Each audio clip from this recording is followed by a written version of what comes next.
नमस्कार। भारत और उसका स्वदेशी आंदोलन। बंगाल 1904-1905।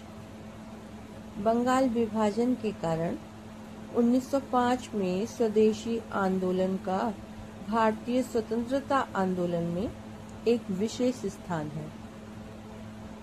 यह बताता है कि कैसे आम जनता आंदोलन करती थी और ब्रिटिश सरकार उन पर अत्याचार करती थी। कैसे पूरे देश की जनता इस आंदोलन से प्रभावित हुई और इस आंदोलन का क्या महत्व है, इसके बारे में बात करते हैं। जैसा कि हमने आपको बताया कि ब्रिटिश सरकार बंगाल राज्य के विशाल आकार, क्षेत्रफल 1,90,000 वर्ग मील और घनी आबादी 7.85 करोड़ के कारण प्रशासनिक रूप से उसका विभाजन करना चाहती थी, लेकिन बंगाल की जनता इस विभाजन के खिलाफ थी और उनको लगता था कि इससे बंगाली पहचान खतरे में पड़ जाएगी और ब्रिटिश सरकार बंगालियों को आपस में विभाजित करके उनकी एकता को कमजोर करना चाहती थी। वैसे तो बंगाल विभाजन की बात 1874 से ब्रिटिश सरकार ने उठानी शुरू कर दी थी, लेकिन बंगालियों के विरोध के कारण इसकी गति धीमी रही। लेकिन लॉर्ड कर्जन जैसे ही 6 जनवरी 1899 को भारत का गवर्नर जनरल बना, बंगाल विभाजन की प्रक्रिया में तेजी आ गई। 1903 में बंगाल विभाजन के प्रस्ताव आने शुरू हो गए और इस पर लगातार बहस चलती रही और आखिरकार ब्रिटिश सरकार ने 19 जुलाई 1905 को बंगाल विभाजन का अपना प्रस्ताव पारित कर दिया। अगले दिन 20 जुलाई को यह प्रस्ताव कलकत्ता प्रेस में प्रकाशित कर दिया कि बंगाल का विभाजन होकर रहेगा। खबर छपते ही पूरा बंगाल आक्रोशित हो उठा। जगह जगह बंग भंग बंगाल विभाजन के खिलाफ छोटी बड़ी सभाएं होने लगी।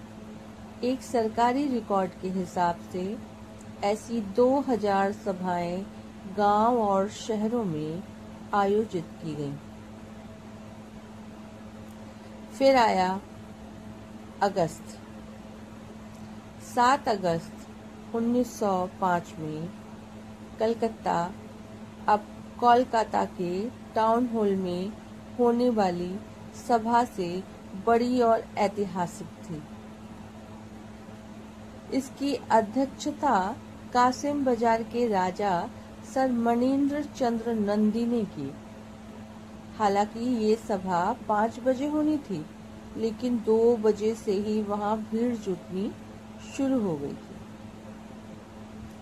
सभी वर्गों और आयु समूह के लोग भी इसमें शामिल थे। छात्रों का समूह इसमें बड़ी तादाद में शामिल था। वे काले झंडों के साथ बैनर उठाए हुए थे, जिन पर नारे लिखे थे, संयुक्त बंगाल, एकता में ही शक्ति है, वंदे मातरम और कोई विभाजन नहीं। इस सभा में यह प्रस्ताव पारित हुआ कि ब्रिटिश वस्तुओं का तब तक बहिष्कार किया जाएगा जब तक ब्रिटिश सरकार बंगाल विभाजन के प्रस्ताव को वापस नहीं ले लेती है। तरह तरह के नारों और तरह तरह के लोगों के समूह के साथ जब सारे लोग इकट्ठे होकर इस प्रस्ताव को पारित किए तो कलकत्ता प्रेस में छपी खबरों के अनुसार Bengal divided, Calcutta press. United Bengal, no partition, तरह तरह के नारे और प्रेस का साथ। प्रेस खबरें छाप रही थी और बंगाल उमड़ घुमड़ कर प्रतिक्रियाएं दे रहा था। कोई विभाजन नहीं।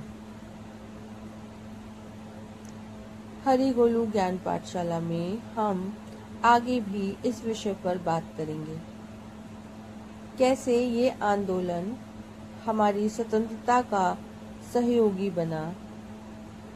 आगे चलकर हमने इसी की राह पर कैसे भारत की स्वतंत्रता को प्राप्त किया। हरि गोलू ज्ञान पाठशाला से जुड़े रहिए और हम इस पर और भी बातें करते रहेंगे। आप सबका धन्यवाद।